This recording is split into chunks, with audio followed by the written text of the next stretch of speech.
Il giorno dopo l'espulsione di Luca Palamara dall'Associazione Nazionale Magistrati resta piuttosto teso il clima nel mondo delle toghe. Leonardo Zellino.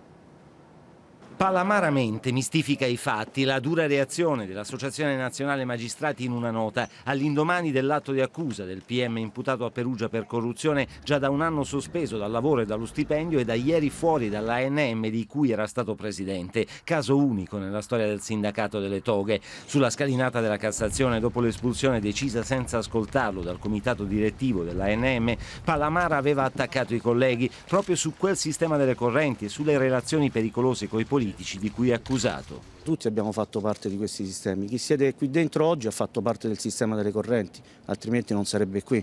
Il così fan tutti per giustificare il mercato delle toghe, con tanto di nomi, e le reazioni non si fanno attendere. Il segretario di Aria, Eugenio Albamonte, lo querela. Il segretario dell'ANM, Giuliano Caputo, parla di invenzioni e la Giunta, rispetto all'accusa di non aver dato spazio di difesa al magistrato, ricorda che lo statuto del sindacato non lo prevede e che Palamara era già stato sentito dai probiviri. Chi la fa non si può mai dimenticare.